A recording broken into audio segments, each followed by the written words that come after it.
L'histoire du droit de vote des femmes européennes n'a rien d'un long fleuve tranquille.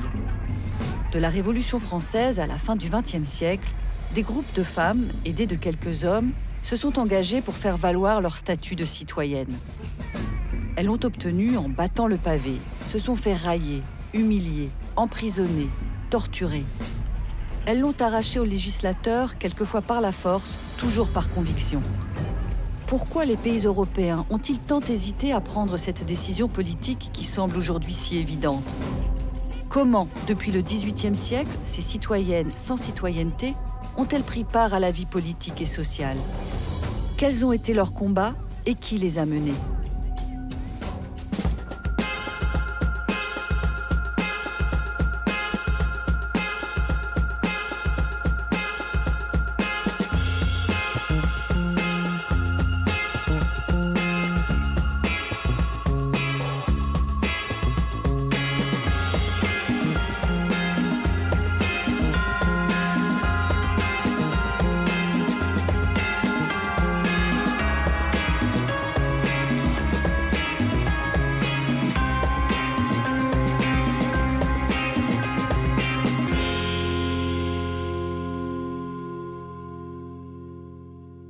L'histoire de ces femmes combattantes, elle remonte presque à l'histoire des femmes, hein, puisque ça commence en vérité au Moyen-Âge, avec les saintes, lépreuses en armes. La plus célèbre, évidemment, c'est celle qui a ensuite été récupérée par le roman national, c'est Jeanne d'Arc. Mais en fait, il y en a eu plusieurs centaines, hein, ce qu'on ignore un petit peu. Et puis, il y a eu les militantes, depuis toujours, et en particulier à partir de la fin du XVIIe siècle et du début du XVIIIe siècle. Les aristocrates et grandes bourgeoises tiennent des salons littéraires et scientifiques et offrent ainsi aux femmes la possibilité de débattre sur un pied d'égalité avec les hommes. Dans la deuxième partie du XVIIIe siècle, l'individualisme est à la mode et les écrits de Jean-Jacques Rousseau, qui remet l'homme au premier plan dans la société, font l'actualité. On est dans un mouvement qui est plutôt humaniste, finalement, et qui milite pour un droit fondamental, quelque chose qui fera partie bientôt des droits de l'homme. Et puis ensuite, on a évidemment un moment très important qui est la Révolution française, avec les premières militantes au sens propre du terme. On a notamment des femmes de milieu plutôt petite bourgeoisie et populaire, qu'on appelle les dames de la halle. Pourquoi? Parce qu'elles tiennent les marchés, finalement, au centre de Paris. Ou les poissardes, puisqu'il y a parmi elles beaucoup de marchandes de poissons. Les haranguères, puisqu'elles vont apostropher les gens. Et surtout, c'est les premières pétitionnaires. C'est celles qui vont aller à plusieurs reprises pendant tout le XVIIIe siècle à Versailles, plaider la cause du peuple. Alors, on ne peut pas vraiment parler d'un mouvement féministe, hein, c'est plutôt un mouvement féminin qui milite pour du pain pour le peuple, du pain pour leurs enfants.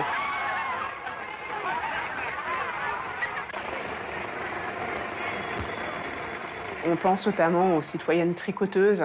C'était les femmes qui allaient assister aux procès nombreux à cette période et qui, dit-on, tricotaient en fond de salle pendant qu'elles écoutaient les gens se défendre. Et le mot tricoteuse, ça désigne à l'origine très concrètement ces femmes qui n'avaient pas le droit de parole, elles avaient juste un droit d'écoute. Donc tout à coup, dans la propagande royaliste, on va dire que ces femmes, elles ne se contentent pas d'assister aux délibérations en faisant du tricot, elles vont aussi aller au pied de la guillotine se délecter du spectacle de la mise à mort des victimes. Donc ça devient des espèces de figures vampiriques, en fait. Ce qu'on voit surtout, c'est quelques groupes de femmes qui essayent d'avoir accès à plus d'éducation, à quelques droits, avoir accès à la parole publique, ce qui n'est pas une évidence pour beaucoup d'hommes, mais alors encore moins pour les femmes, dont on attend malgré tout qu'elles restent dans la famille pour ne pas la déstabiliser. Une des figures évidemment marquantes, c'est Olympe de Gouges, donc, qui s'est mobilisée en France au moment de la Révolution, donc bien avant beaucoup d'autres, qui a été guillotinée pour cela. Et ce qui est intéressant aussi dans son cas, c'est qu'elle s'est aussi beaucoup mobilisée, notamment contre la misère, pour d'autres droits que le suffrage féminin. Et ça montre que souvent, cette lutte était en fait au carrefour de plein d'autres, en fait. On ne retient qu'Olympe de Gouges, à juste motif, hein, puisqu'elle est quand même l'autrice de la Déclaration des droits de la femme, qui est vraiment le premier manifeste féminin. Je n'utilise toujours pas le mot féministe, mais il y en a bien d'autres autour d'elle, Manon Roland, Théroigne de Méricourt, qui est plutôt une figure de femme d'action, Claire Lacombe, Pauline Léon, qui sont elles aussi à l'origine d'une pétition très importante à l'Assemblée nationale pour, cette fois-ci, le droit des femmes à assurer leur propre défense, leur autodéfense, et en particulier donc à s'armer pour pouvoir faire face à la violence de genre qui s'exprime aussi bien par la réaction royaliste que par un certain nombre de républicains misogynes. Et donc c'est ça qui va être finalement un moment de rupture très important dans l'histoire du mouvement révolutionnaire français, puisque on considère qu'elles vont trop loin. Les femmes ne gagnent pas beaucoup de choses avec la Révolution française de 1789. Et donc, qu'est-ce qui se passe après ce mouvement, ces émotions de 1789 et des années qui suivent? On va chercher à se rassurer en remettant en valeur cette cellule familiale. Donc il y a une sorte de grand renfermement des femmes qui préfigure la révolution conservatrice de Napoléon Bonaparte, puisque en 1804, on va même créer un cadre légal à cet enfermement des femmes qui vont être dès lors complètement cantonnées à la sphère domestique. Donc on resserre les écrous, et notamment en laissant moins de liberté aux femmes. Ce qui va être traduit en fait en texte avec le Code civil de Napoléon en 1804. Néanmoins, ce Code civil n'apparaît pas complètement de nulle part. Il est aussi la traduction des mœurs et des us et coutumes de l'époque. À partir du moment où on donne le droit de vote à tous les hommes, il y a quand même quelques femmes qui se disent « mais super, pourquoi pas nous ?» La Révolution de 1830 va ouvrir les consciences. Les femmes commencent à s'organiser en groupe afin de défendre leurs droits. Des suffragistes, des femmes qui, à partir des années 1830, en France, en Angleterre, dans d'autres pays européens, avec des tactiques militantes qui vont être différentes, voire opposées, mais qui vont en tout cas toutes militer deux droits fondamentaux. D'abord, le droit de participer à l'élection, le droit de vote, le suffrage, mais également le droit d'être élu démocratiquement, c'est-à-dire de présenter des femmes à des fonctions électives. Donc là, on va avoir un petit noyau de femmes avec certaines figures, et notamment Jeanne de Rouen, qui va être en 1849 la première Française à se présenter à une élection législative. Donc là, on a ce petit noyau de femmes qui milite, qui fait des pétitions, qui va voir le maire de Paris pour réclamer le droit de vote, qui fait des journaux. Donc elles sont très actives. À partir de 1848, le sujet est posé sur la table. C'est-à-dire qu'on voit quand même apparaître cette revendication dans la presse, et donc des auteurs féminins et masculins s'en emparent.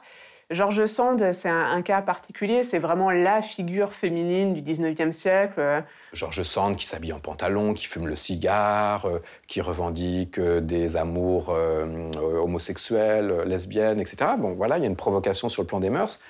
Et pour autant, elle est très contre le vote des femmes. Elle dit les femmes ne sont pas assez éduquées, elles ne veulent pas le droit de vote, ça ne les intéresse pas. Et de toute façon, la priorité, ce doit être les droits civils.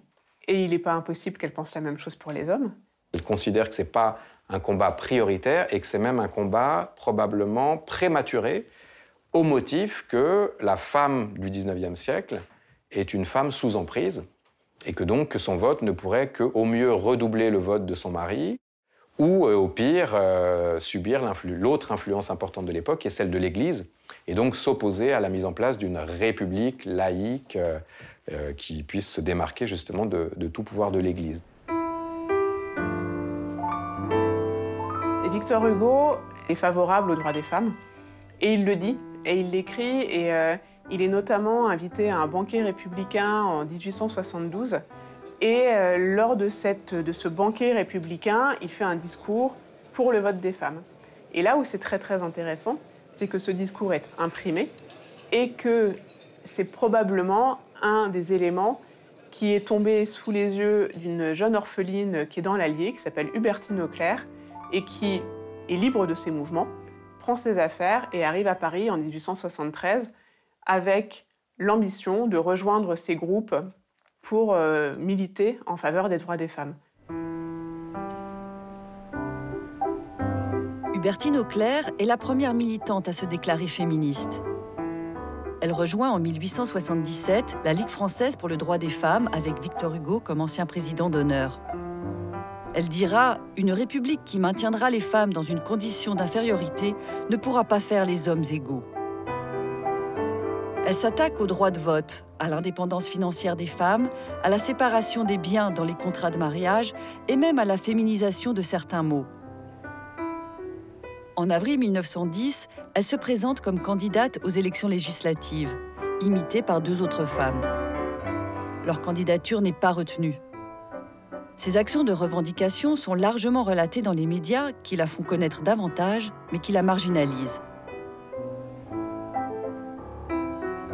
De l'autre côté de la Manche, les femmes, organisées depuis le milieu du XIXe siècle, font entendre leur voix. Le mouvement des femmes pour le vote a commencé à prendre de l'ampleur, surtout à partir de 1865, lorsque John Stuart Mill a fait campagne pour être élu au Parlement et que le vote des femmes a fait partie de son discours. Certaines féministes de la première heure lui ont alors demandé de présenter une pétition au Parlement en faveur des femmes. John Stuart Mill, qui est un philosophe bien connu, va prendre le sujet en main. Il est élu au Parlement anglais et il va profiter d'un texte de loi sur la réforme du vote pour essayer d'intégrer le vote des femmes. Et donc, en 1865, il se lance, il dépose ce texte-là.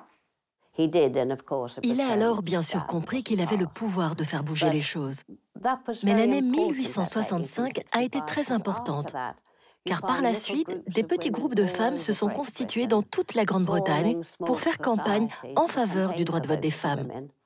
En 1897, elles se sont regroupées pour former la National Union of Women's Suffrage Society.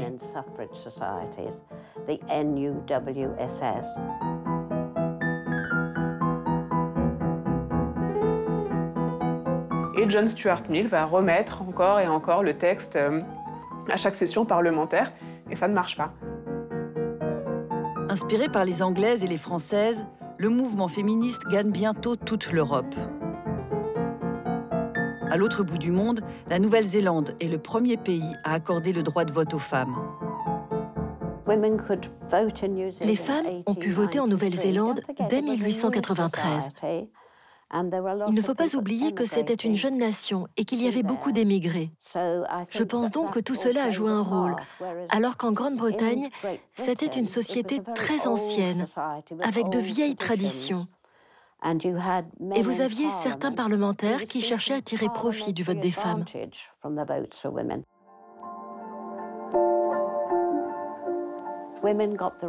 Les femmes ont obtenu le droit de vote en Nouvelle-Zélande en 1893 et en Finlande en 1906.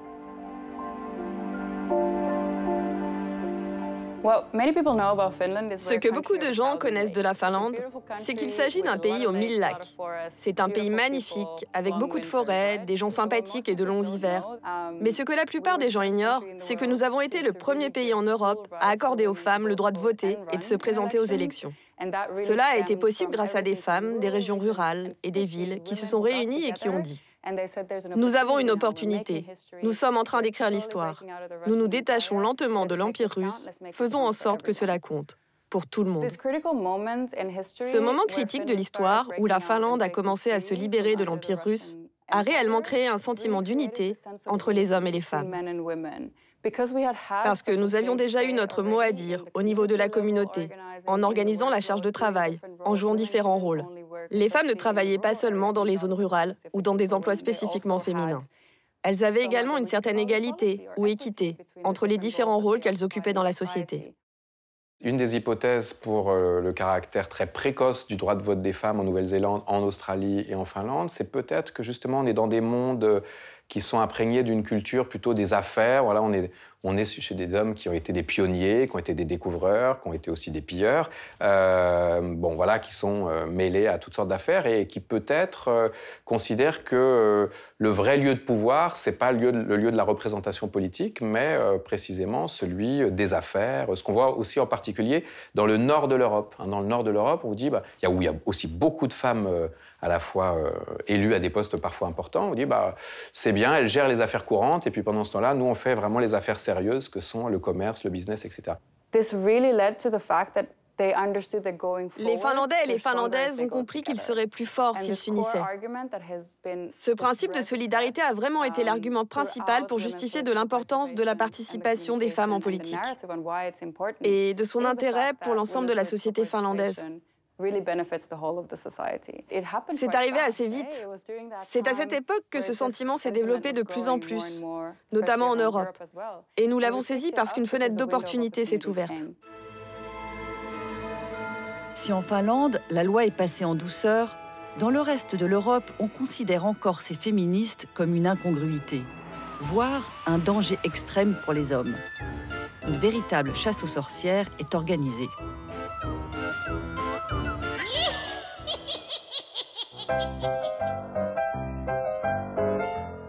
Le film « Les conséquences du féminisme », réalisé en 1906 par la première femme cinéaste, Alice Guy, entre pamphlets antiféministes et charges contre le machisme, présente un monde inversé, sorte de grand remplacement des hommes par les femmes. Donc une femme qui cherche à faire valoir ses droits, c'est forcément une femme dans le discours masculiniste, misogyne, qui va remettre en question finalement la personnalité et l'intégrité de la personne du masculin. Donc elle ne cherche pas simplement à conquérir un droit, mais elle cherche à spolier en fait le reste de la société de ce même droit. D'où cette image très très forte visuellement d'un retournement de situation et des hommes qui deviendraient en quelque sorte les esclaves de ces femmes affranchies ou émancipées.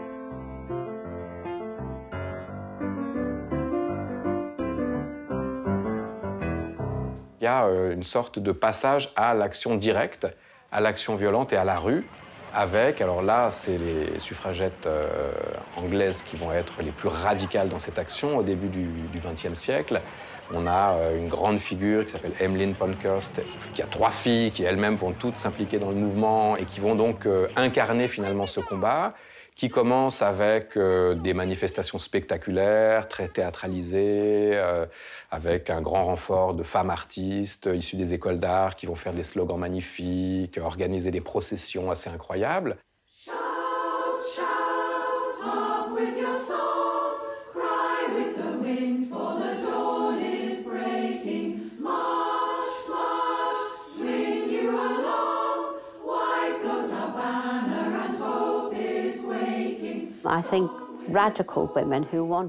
Je pense que les femmes radicales qui voulaient voter avaient généralement des maris qui les soutenaient.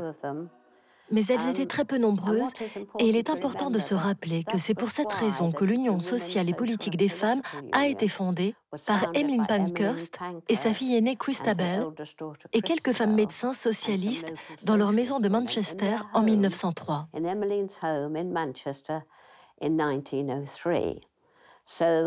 Emmeline et Christabel étaient lasses de faire campagne depuis 1865 pour l'obtention du droit de vote au Parlement, pour n'avoir en retour que des belles paroles. Maintenant, elles voulaient des actes. Donc, elles ont créé ce slogan « Des actes, pas des mots ». Le pacifisme n'ayant pas été payant, les suffragettes partent en guerre. Armées de bidons d'essence et de bâtons de dynamite, elles incendient, font exploser ponts et bâtiments d'État. Ces pétroleuses iront jusqu'au suicide politique, comme Emily Davidson, qui n'hésite pas en 1913 à se faire piétiner par un cheval de l'écurie du roi George V lors du derby de Londres. Ces obsèques, presque nationales, secouent toute l'Angleterre. Les suffragettes anglaises sont régulièrement arrêtées et violentées par les forces de l'ordre. Et certaines d'entre elles apprennent le jujitsu afin de pouvoir terrasser les policemen trop zélés.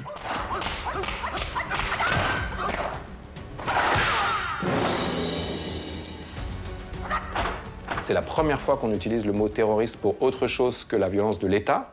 Les actions se multiplient, on a d'un certain nombre de monuments publics qui sont incendiés, notamment des églises très célèbres, la résidence d'un représentant de l'État.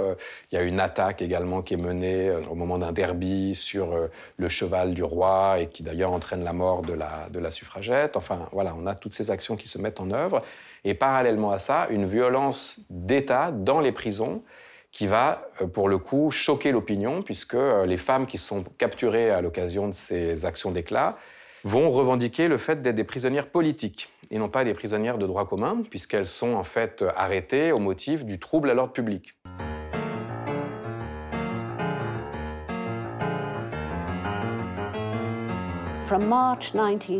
À partir de mars 1912, une campagne massive de bris de vitres a été menée dans l'est de Londres, qui s'est poursuivie par des actions comme incendier des immeubles vides, couper des fils téléphoniques, brûler des tracts à l'acide sur des terrains de golf réservés aux hommes. Car n'oubliez pas que les femmes n'étaient pas admises dans les clubs de golf à l'époque. Elles ont aussi mis le feu aux boîtes aux lettres.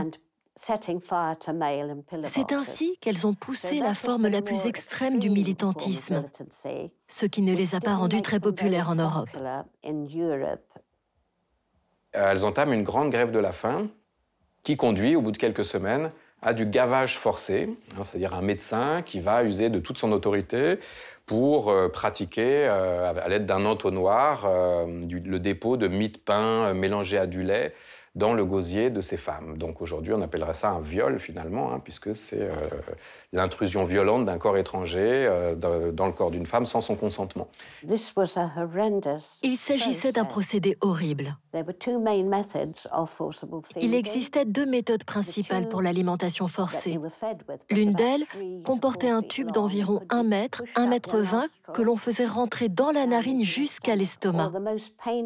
La méthode la plus douloureuse consistait à l'enfoncer dans la gorge, et dans ce cas, la bouche était maintenue ouverte par des bâillons en acier qui coupaient le côté des joues.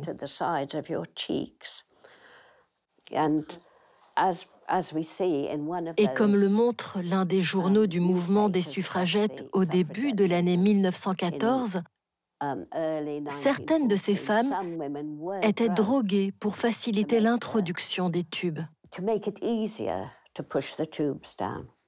Et ça va faire complètement basculer la majorité silencieuse, qui n'avait pas d'avis particulier ni pour ni contre finalement ces mouvements de femmes, et qui va dire voilà, ce n'est pas possible qu'en Angleterre, au début du XXe siècle, on continue à pratiquer une violence institutionnelle à l'égard des femmes. Les militantes américaines, organisées depuis les années 1840, manifestent en nombre devant la Maison-Blanche en 1913 et en 1917. Comme leurs consoeurs anglaises, elles sont arrêtées. Certaines d'entre elles entament une grève de la faim et connaîtront elles aussi la prison et l'alimentation forcée. L'extrémisme anglo-saxon n'est pas du goût des Françaises, qui choisissent pour plaider leur cause des femmes issues de la bourgeoisie, conscientes de la piètre condition de leurs consoeurs moins privilégiées. Comment ces femmes-là arrivent sur ce combat pour le vote des femmes? Tout simplement parce que dans leurs œuvres charitables, elles accompagnent des femmes qui sont en difficulté, parfois à cause de l'alcool, à cause des jeux d'argent, à cause des maladies, et elles vont avoir un impact réel. Pourquoi? Parce qu'elles vont rendre ce sujet, disons, acceptable. Tout d'un coup, on va voir que là, c'est raisonnable et qu'on peut réfléchir à cette idée-là parce que ces femmes qu'on ne peut pas accuser d'être d'extrême gauche ou de vouloir la fin de la société, se portent garantes en fait du sujet.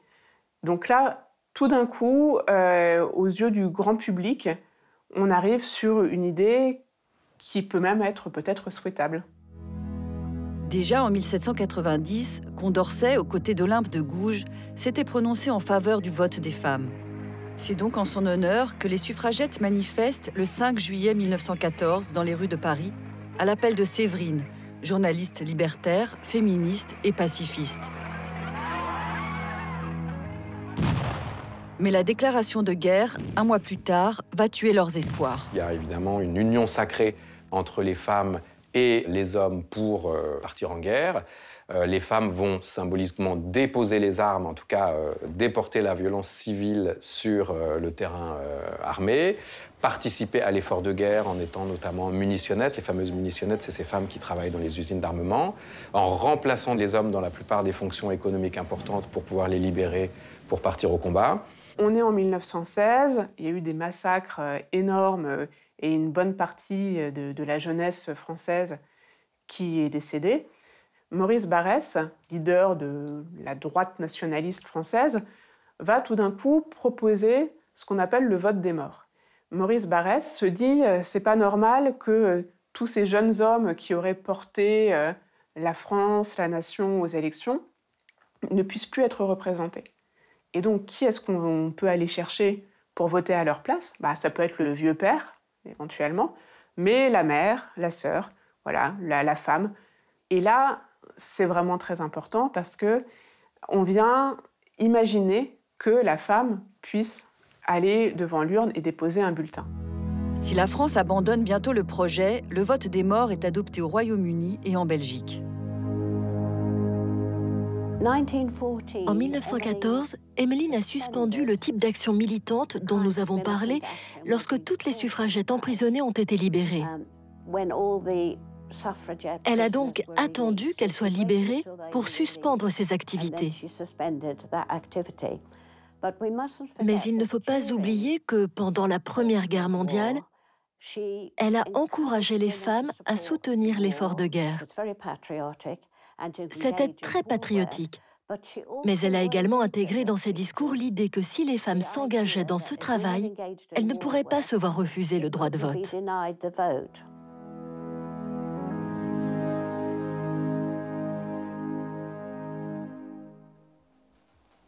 En 1918, alors le storytelling raconte que le roi, pour remercier les femmes pour leur engagement dans la guerre, va leur accorder finalement ce vote pour service rendu à la nation.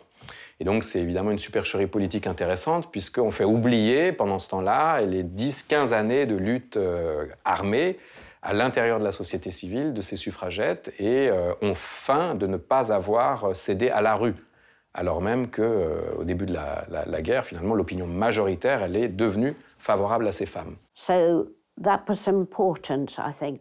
Il est important de souligner, je crois, qu'en 1918, certaines catégories de femmes de plus de 30 ans ont eu accès au droit de vote. Elles étaient soit chefs de famille, soit épouses de chefs de famille, propriétaires d'un bien immobilier d'une valeur d'au moins 5 livres par an ou diplômées de l'université. Et les femmes ont dû attendre encore 10 années supplémentaires jusqu'en 1928 pour enfin obtenir le droit de vote sur le même pied d'égalité que les hommes. Et là, on a des grands pays, la Russie, l'Allemagne, beaucoup de pays en fait du centre de l'Europe qui accordent le droit de vote aux femmes.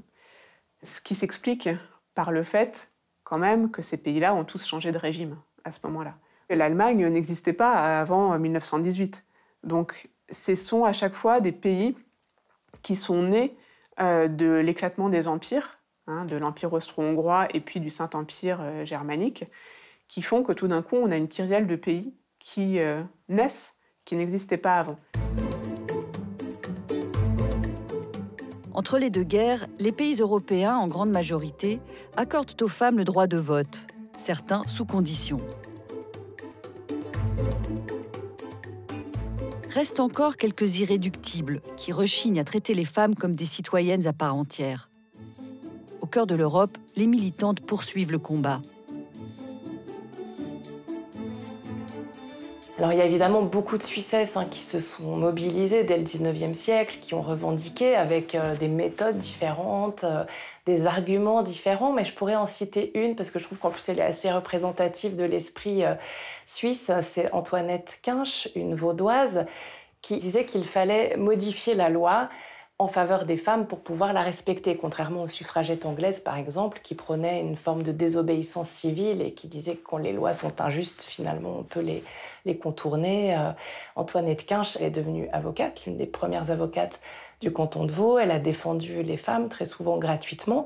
Et puis, elle s'est engagée en faveur du suffrage féminin avec cet argument que, d'après la Constitution suisse de 1848, tous les Suisses sont égaux en droit. Et donc, les Suissesses sont aussi des Suisses, donc elles devraient avoir également les mêmes droits que les hommes et donc le droit de vote. Et pendant ce temps-là, en France, on assiste à une série de rendez-vous manqués, puisque plusieurs textes vont être déposés. Mais à chaque fois, le Sénat, finalement, va débouter les tentatives de réforme. Le texte, qui est voté en 1919 à la Chambre des députés, arrive au Sénat en 1922. Il arrive lentement, très lentement. Il a été confié à un sénateur qui s'appelle Alexandre Bérard et qui va mettre 3 ans à sortir un petit rapport d'une 20aine de pages qui est extrêmement négatif, qui remet évidemment les femmes sur un piédestal, indiquant que leurs mains sont faites pour être baisées, dévotement, amoureusement, etc., mais certainement pas pour mettre un bulletin dans une urne. Les mains des petites femmes sont admirables et toutes semblables à des oiseaux. Elles agitent leurs doigts mignons et frêles comme des ailes de passereaux. Ce qui fait qu'en 1922, en 1928 et à nouveau au début des années 30, ça bloque et on n'arrive jamais à avoir vraiment une décision qui potentiellement serait négative de toute façon.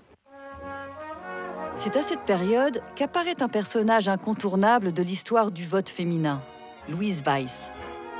Elle entend bousculer l'inertie des élus nationaux par des méthodes radicales et fonde en 1934 l'association La Femme Nouvelle.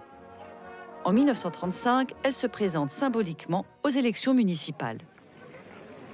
Je vais poser ma candidature aux élections municipales dans les 7 circonscriptions de la Butte-Montmartre. Arrondissement aux idées généreuses et par tradition acquis aux nobles causes. Pour le jour du scrutin, nous avions organisé 36 sections de vote officieuses à l'aide de 100 volontaires. La police, ayant dispersé nos installations, nos sections de vote se sont réfugiées sous les portes cochères et dans les cafés grâce à l'obligeance de commerçantes et de concierges féministes. Cependant, j'ai cru devoir tenir jusqu'au bout une urne symbolique de notre droit et pour la défendre, j'ai manié la poudre de riz, s'entend. On dirait aujourd'hui qu'elle est très forte en marketing parce qu'elle va réutiliser tout ce qui se fait par ailleurs par d'autres associations qui sont très bien ancrées et qui ont vraiment labouré le terrain pendant des années et qui fait que depuis les années 1920, toutes ces associations réussissent enfin à être entendues. Et Louise Weiss arrive en disant non, il faut tout révolutionner, il faut faire différemment, il faut communiquer différemment. Et en ça, en fait, elle reprend un petit peu ce qu'avait fait Hubertine Auclair dans les années 1880. Les militantes du groupement La Femme Nouvelle donnent une aubade burlesque à Monsieur Merlin, sénateur. Elle a finalement développé une forme d'action qui était des happenings. Et donc, par exemple, en 1935, elle s'est portée candidate au municipal de Montmartre, alors qu'elle n'avait pas le droit de le faire.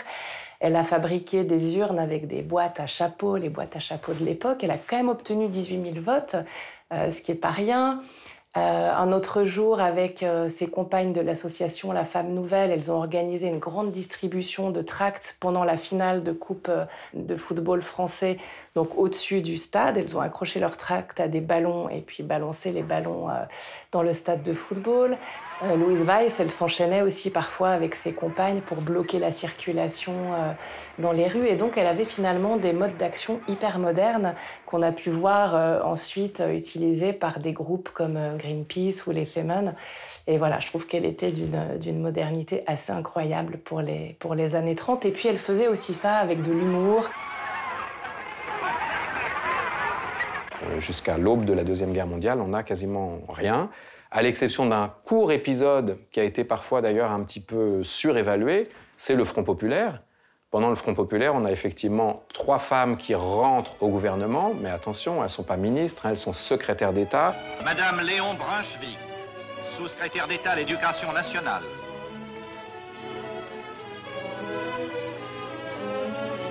Suzanne Lacor, sous-secrétaire d'État à la protection de l'enfance.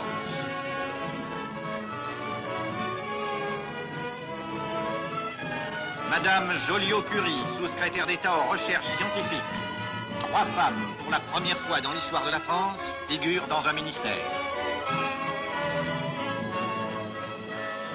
J'ai été pressentie la première par Léon Blum, qui avait promis de prendre des femmes ministres dans son gouvernement, s'il devenait, en effet, le chef du gouvernement. Alors, il m'a demandé, après la campagne que j'avais faite, si j'étais disposée à entrer dans son cabinet. L'idée me séduisait, mais Léon Blum m'a ajouté, il est bien entendu qu'il ne sera plus question du vote des femmes. Et j'ai compris qu'il craignait beaucoup ce vote parce qu'il n'y avait pas énormément de Français socialistes. En principe, il était pour le vote, mais en fait, il y voyait de très graves inconvénients. Accepter d'être ministre dans ces conditions me semblait faire acte de renégat. Je ne voulais pas être désigné, je voulais être élu.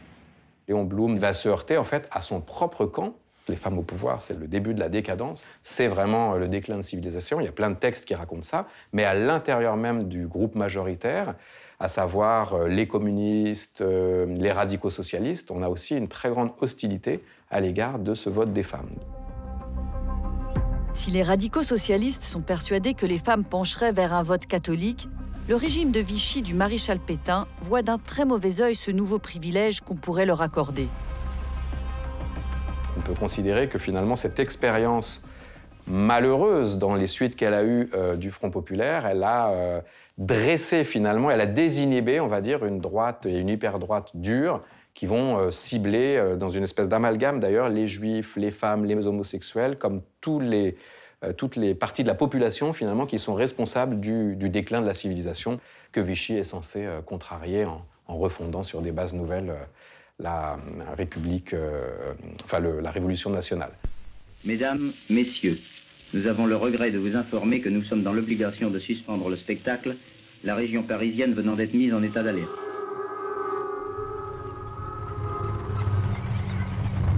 La déclaration de guerre en 1939 va encore une fois reléguer le vote des femmes au second plan. À partir de 1943, la France pense au futur régime d'un pays libéré. La République française s'est réfugiée à Londres et surtout en Algérie. Le général de Gaulle signe le 21 avril 1944 à Alger une ordonnance du Comité français de la libération nationale, confirmée le 5 octobre, donnant officiellement aux femmes majeures, sans restriction, le droit d'être élues et électrices. C'est absent des débats. Ça va arriver tardivement en fait dans le discours du général de Gaulle, qui va accorder, donc qui va promettre finalement ce droit de vote aux femmes, qui va signer l'ordonnance et qui va leur permettre donc un an plus tard, en 1945, d'avoir une double implication, à la fois aux élections municipales en mai 1945, puis aux élections législatives, ce qui conduira même à la nomination des premières femmes finalement députées, représentantes du peuple, en petit nombre à l'époque quand même. Pour la première fois depuis 9 ans, le peuple français a fait entendre sa voix. Pour la première fois depuis toujours, ce chœur de 20 millions de voix comportait voix d'hommes et voix de femmes. On a fait la queue sans grenier. On a glissé 2 bulletins dans 2 urnes. Les Français et les Françaises les plus variés ont dit leurs mots, oui ou non. C'est indispensable que les femmes votent. Une nécessité absolue, normale, un droit. Parce qu'en fait, beaucoup d'hommes avaient été prisonniers de guerre, ou certains blessés. Donc il y avait des places à prendre et les femmes se sont imposées volontairement. Dans la Deuxième Guerre mondiale, elles sont au cœur de l'action, puisque c'est une guerre, en tout cas pour la France, qui se porte principalement à l'intérieur de la société civile. Elles sont victimes à parts égales, d'un certain point de vue, puisqu'elles sont victimes autant que les hommes des rafles, elles sont victimes autant que les hommes des bombardements. Donc il y a une sorte d'égalité devant la mort qui n'a jamais existé dans aucune guerre précédente. Je me souviens bien de la première fois que j'ai voté. Ah oui, je m'en rappelle. C'était la place Daumesnil et on descendait la rue... Oh, comment elle s'appelle, cette rue? Et c'était au bout dans une école. Et il y avait beaucoup de femmes, hein. Je pense qu'elles ont quand même compris la valeur, oui, de leur vote. Certaines ne savaient pas ce qu'elles pouvaient en faire. Mais petit à petit, on leur a donné l'éducation qu'elles ont pris. Et elles se sont affirmées par la force des choses. Et se sont avérées compétentes.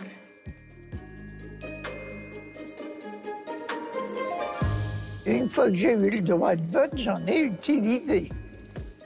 J'avais l'impression de servir à quelque chose. La politique, c'est important parce qu'on peut imposer ses volontés, on peut choisir ce qu'on espère de la vie future.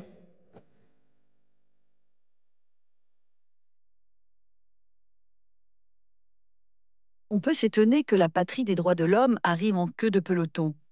Le viril coq gaulois aurait-il réussi à supplanter les représentations féminines pourtant combattantes de la République, de la liberté ou de la justice? Il faut des figures d'incarnation. Et donc la femme allégorisée, c'est-à-dire une femme très érotisée aussi, en général, le rôle de la poitrine est central, ce qu'on retrouve d'ailleurs dans les bustes de Marianne jusqu'à aujourd'hui.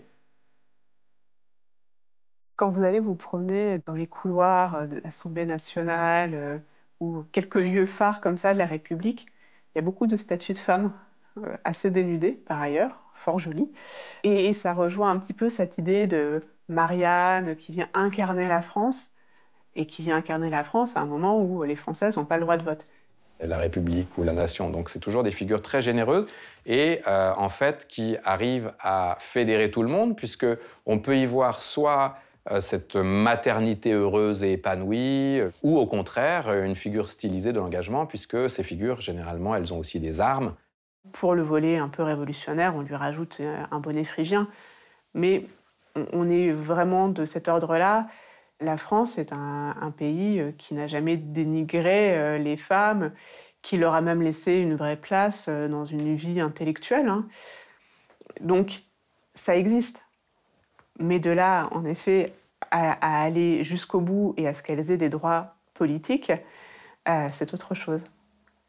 Je pense que l'omniprésence de ces figures féminines dans l'ordre symbolique républicain, c'est une façon de faire oublier leur absence dans l'espace public démocratique.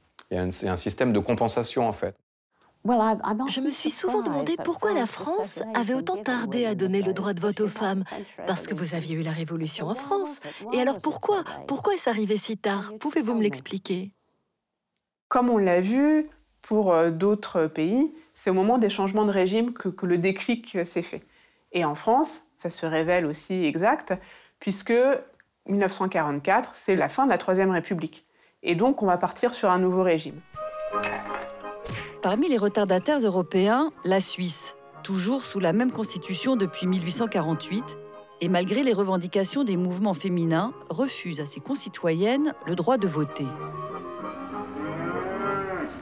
Je suis contre le suffrage féminin. Monsieur? Oui, moi aussi. Contre le suffrage? Oui. Deux non. Je suis contre, oui. Oui, je suis pour. Oui. Je suis contre. Ça dépend de la personne. Je suis pour le suffrage féminin parce que les femmes ont tant de droits de voter que les hommes. Pour le suffrage féminin. Je m'appelle Marius, oui. La particularité de la Suisse, c'est qu'on est un des derniers pays du monde à avoir octroyé le droit de vote aux femmes. Donc c'est vraiment pas une histoire glorieuse, ça a été long, ça a été très très long. Entre 1919 et 1990, il y a eu plus de 50 votations sur ce sujet, donc au niveau communal, cantonal et au niveau national. Je pense qu'il y a vraiment 3 raisons principales, en tout cas, qui expliquent le fait que la Suisse ait donné si tardivement le droit de vote aux femmes. D'abord, notre système politique, donc cette démocratie semi-directe qui fait que le peuple est consulté très souvent sur tout un tas de sujets. La Suisse, c'est le seul pays au monde dans lequel on a demandé au corps électoral, donc aux hommes, si oui ou non ils avaient envie finalement de partager le pouvoir avec les femmes. Wer dem Landsgemeinschluss über die Einführung vom Frauenstimm- und Wahlrecht nicht zustimmen will, der bezeugt es mit der Hand. Zweite Mehr ist grössere Mehr. Frauenstimmen ist abgelehnt. Donc, ils ont répondu non, en tout cas pas mal de fois, avant qu'on en arrive à l'ultime votation sur le sujet. Une autre raison, c'est que la Suisse est un pays quand même relativement conservateur, assez influencé par le modèle germanique et donc dans lequel on a longtemps considéré que la place des femmes était à la cuisine auprès des enfants plutôt qu'au bureau ou dans une assemblée politique. Et puis peut-être une dernière raison, il y a plusieurs pays dans lesquels finalement le droit de vote a été octroyé aux femmes suite aux guerres mondiales. Je pense notamment à la France où elles l'ont obtenu en 1944 en récompense notamment de leur participation à la résistance, de leur participation au monde du travail. La Suisse a été épargnée par les guerres et donc cette dimension-là n'a pas joué pour nous. La Suisse, c'est à plusieurs titres intéressant. D'abord parce qu'on est vraiment dans une société très patriarcale, pour le coup, avec des stéréotypes de genre qui restent extrêmement marqués, plus une culture politique globale, pas seulement sur la question du féminisme, qui est plutôt justement celle du consensus, de la concertation, de la voie réformiste, du temps long finalement de l'évolution des mentalités. Et donc le pari des femmes suisses, ça a été encore plus radicalement que les françaises de se démarquer justement de toute action violente. L'action violente est vraiment considérée comme contre-productive politiquement, et donc un suffragisme de pétitionnaires. C'est des femmes qui vont aller régulièrement monter des pétitions, les porter dans les assemblées délibératives, dans les différents cantons, essayer de convaincre, communiquer, persuader, fabriquer des tracts. On est vraiment dans un féminisme extrêmement pacifique. Oui, c'est-à-dire qu'on aime bien entendre parler du suffrage féminin, mais moi, ça ne m'intéresse pas. Ça ne vous intéresse pas du tout? Non, pourquoi? pas du tout. Parce que je ne connais pas beaucoup la politique. Beaucoup de femmes n'ont pas osé voter tout de suite. Elles ne savaient pas toujours très bien quoi faire de ce bulletin. Ça a été un apprentissage. Mais pour énormément d'autres, ça a été une victoire incroyable, un plaisir, une joie, une fierté de pouvoir aller mettre ce premier bulletin dans l'urne. En Europe, il faudra que les habitantes du Liechtenstein et de la Moldavie attendent respectivement 1984 et 1993 pour exercer leur droit de vote et que la carte de l'Europe puisse enfin être complète. Et si en France, les femmes peuvent désormais s'exprimer dans les urnes, d'autres combats restent à mener. Si on atteint le sommet de la vague avec l'obtention du droit de vote en 1944, on n'a pas encore tout à fait fini, notamment sur la question des droits civils. On va devoir attendre 1965 et 1970 pour qu'il y ait des réformes qui viennent donner un statut d'adulte aux femmes mariées et aux femmes mères, puisque c'est à ce moment-là qu'elles vont avoir accès à l'autonomie sur leur compte en banque, qu'elles ne vont plus avoir besoin de l'autorisation de leur mari pour accepter un travail, par exemple. J'aimais le métier que j'avais. Mais mon mari m'a dit, si nous avons des enfants, j'aimerais que tu les élèves toi-même. C'est ce que j'ai accepté. Donc je ne travaillais pas. Et à la maison, je faisais du travail plus que n'importe qui. Ben oui. J'ai pas de mari. J'ai pas eu de mari. Ça donne du travail à marier. Et souvent des discussions on n'est pas toujours d'accord. On ne pouvait pas prendre aucune initiative sans avoir vu le mari avant. J'ai fait ce que je veux de mon argent. Je me suis acheté un appartement déjà. Je faisais les voyages que je voulais. Je restais libre. Et puis, à partir de 1970, où on va reconnaître l'autorité parentale et plus l'autorité paternelle. C'est-à-dire que là aussi, ça avait des incidences sur la vie familiale assez importantes. Donc ça, quelque part, c'est la fin de cette question des droits civils. Debout, fameux esclaves, et brisons nos entraves. Debout, debout, debout. Après les suffragettes du début du siècle et leur combat pour le droit à l'expression et celui des femmes des années 70 pour la libération des corps et l'égalité des sexes, un troisième acte féministe se fait entendre. Le féminisme de troisième vague, il apparaît grosso modo dans les années 1990 et c'est le début de ce qu'on appelle aujourd'hui l'approche intersectionnelle, c'est-à-dire l'idée selon laquelle, en fait, les formes de domination se cumulent, les formes de handicap au sens stigmatisation se cumulent et les privilèges aussi se cumulent. Donc en gros, il vaut mieux être un homme blanc dans la force de l'âge qu'une femme racisée, comme on dit aujourd'hui, jeune ou issue des quartiers sensibles, etc., etc. Les femmes ont pris leur place progressivement, une place que j'avais dit en principe déjà. Et elles se sont affirmées en tant que responsables de la société. Ce qui était secondaire pour elles avant est devenu un rôle principal, le rôle des femmes. Oui, ben. Et maintenant, Qu'est-ce que vous en pensez? Vous ne croyez pas que c'est un peu pareil, le sort des femmes? Je ne sais pas si c'est une réussite, parce qu'il y aura encore des choses à changer pour la femme.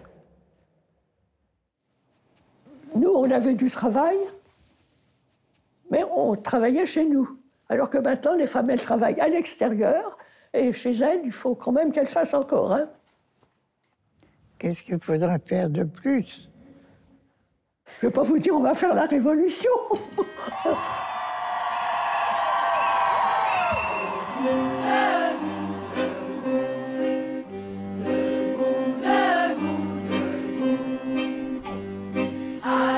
Et alors, sur la question de savoir si on va vers une 4e vague, je crois qu'aujourd'hui, on a 2 évolutions majeures. Tout d'abord, le mouvement MeToo, qui est un mouvement mondial. C'est la première fois qu'on a un mouvement féministe d'une telle globalité, qui est comme une sorte de traînée de poudre depuis le milieu du cinéma américain jusqu'à l'ensemble du monde occidental, hein, quand même, il ne faut pas non plus se leurrer. Ça, c'est aussi une 3e limite de l'analyse en termes de vagues.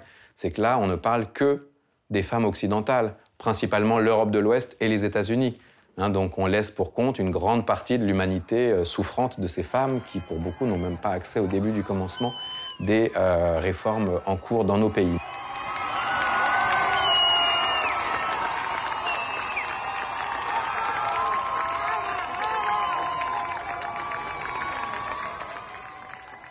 Je pense que le combat aujourd'hui à mener n'est plus exclusivement un combat féministe, plutôt un combat humaniste.